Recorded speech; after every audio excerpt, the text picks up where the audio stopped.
الحمد للہ الذی ابدع الافلاک والارضین والصلاة والسلام علی من کان نبیا وآدم بین الماء والطین وعلی آلہ واصحابہ اجمعین۔ اللہم صلی علی سیدنا و مولانا محمد معدن الجود والکرم وآلہ وبارک وسلم۔ محتشم سامعین و ناظرین حضرات، اللہ وحدہ لا شریک کے فضل و احسان سے میں اور آپ سب حضرات معرفت دین کورس کے اندر حاضر ہیں۔ دعا فرمائیے اللہ ہم سب کی حاضری کو قبول فرمائے، ہم سب کا خاتمہ بالخیر، خاتمہ بالایمان فرمائے۔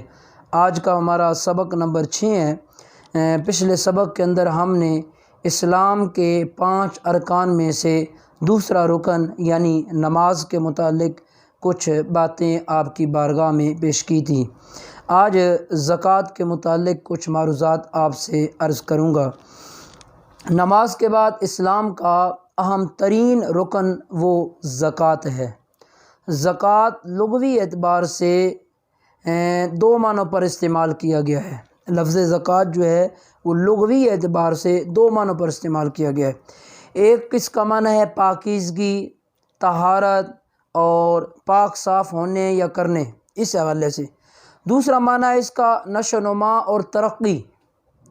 قرآن مجید فرقان حمید یہ جو پہلا معنی ہے اس کی ترجمانی یوں فرماتا ہے، اس کو یوں بیان فرماتا ہے، فرمایا قد افلح من زکاہا، کہ بے شک وہ شخص فلاح پا گیا، کامیاب ہو گیا کہ جس نے اس کو، کس کو، یعنی اپنے نفس کو پاک کر لیا، جس نے اپنے نفس کو پاک کر لیا، نیکی کر کے اس کو نشو و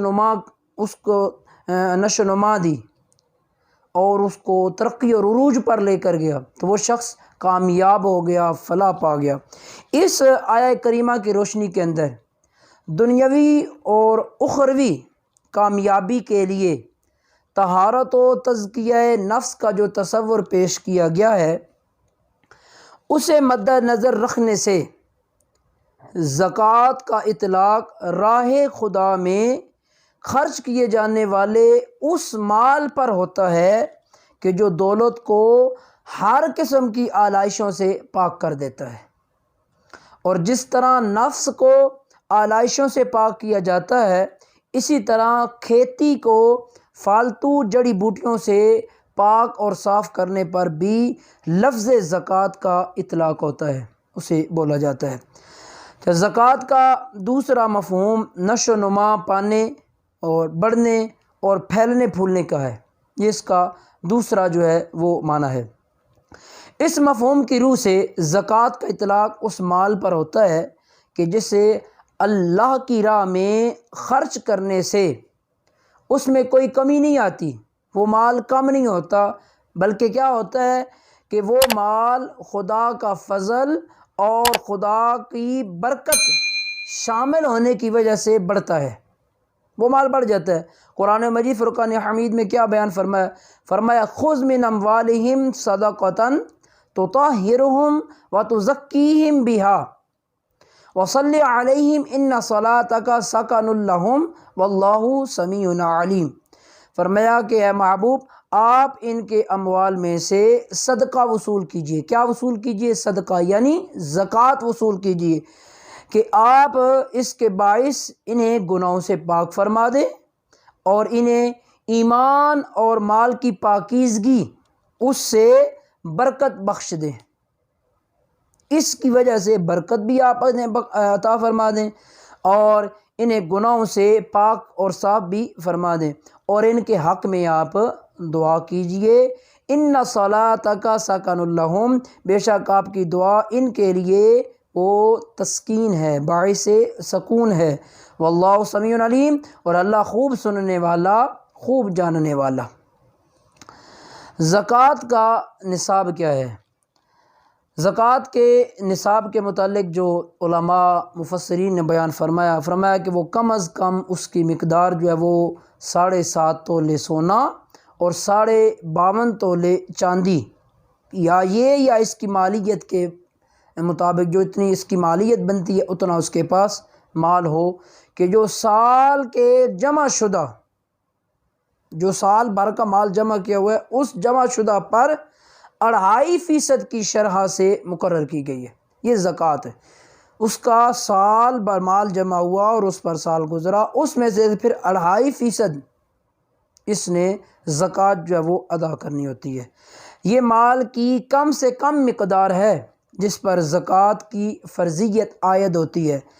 اگر کوئی شخص اس سے کم کا انکار کر دیتا ہے، وہ کہتا ہے زکوٰۃ نہیں ہے اس جتنی ہے، اس سے کم جو ہے یہ وغیرہ، تو اس شخص پر دائرہ اسلام سے خروج کا لزوم ہو جائے گا، وہ اسلام سے بھی خارج ہو جائے گا، چونکہ وہ زکوٰۃ کا منکر بن رہا ہے، اور یہ اسلام کے بنیادی ارکان میں سے ایک عظیم رکن ہے۔ اور اس سے یہ جتنا نصاب بتایا گیا، اس سے پہلو تہی کرنا یہ انسان کے ایمان اور اس کے اسلام کے لیے خطرہ ہے، لہذا اسے ہر اعتبار سے اپنا دفاع کرنا چاہیے۔ سوال یہ ہے کہ زکوٰۃ کی فرضیت کے لیے کیا ضروری ہے، کس پر زکوٰۃ ضروری ہے، اس کی شرائط کیا ہیں، تو اس کے متعلق میں چند ایک معروضات آپ کی خدمت میں عرض کروں گا۔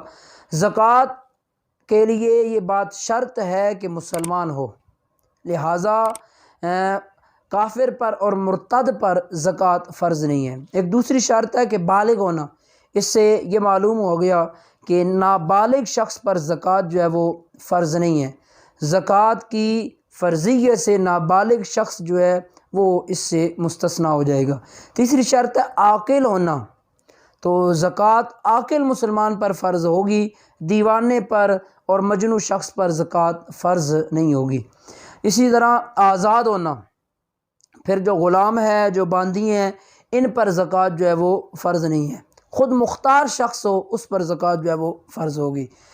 مالک نصاب ہونا، جتنا نصاب مقرر کیا گیا اس کا مالک ہونا، تو شریعت کے مقرر کردہ نصاب سے کم مال کے مالک پر زکوٰۃ جو ہے وہ فرض نہیں ہوگی۔ اگر اس سے اوپر ہے یا اتنا ہے تو پھر زکوٰۃ فرض ہوگی، کم اگر مال ہے اس سے تو پھر زکوٰۃ فرض نہیں ہوگی۔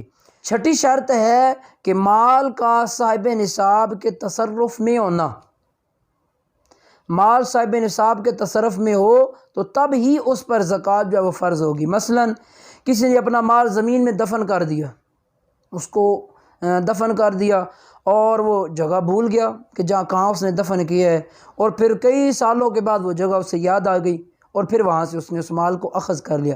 اب جتنے سال گزرے ہیں ان سالوں کے اندر وہ اس مال کا مکمل طور پر مالک ہی نہیں تھا، لہٰذا وہ سال زکوٰۃ سے نکل جائیں گے، اور جب اس کو مال مل گیا اور اس کا پھر تصرف جاری ہو گیا، وہ اس کی ملکیت میں مکمل طور پر آ گیا، تو پھر زکوٰۃ ضروری ہو جائے گی، فرض ہو جائے گی۔ جتنے سالوں میں وہ جگہ اس سے گم رہی، اتنے سالوں کے اندر وہ زکوٰۃ اس پر فرض جو ہے وہ نہیں ہوگی۔ اچھا، ساتویں شرط ہے کہ صاحب نصاب کا قرض سے فارغ ہونا۔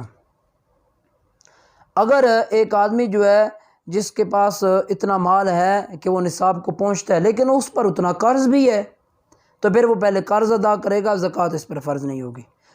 اگر قرض ادا کرنے کے بعد اتنا مال اس کے پاس بچتا ہے کہ وہ نصاب کو پہنچ جاتا ہے تو پھر زکوٰۃ جو ہے وہ فرض ہو جائے گی۔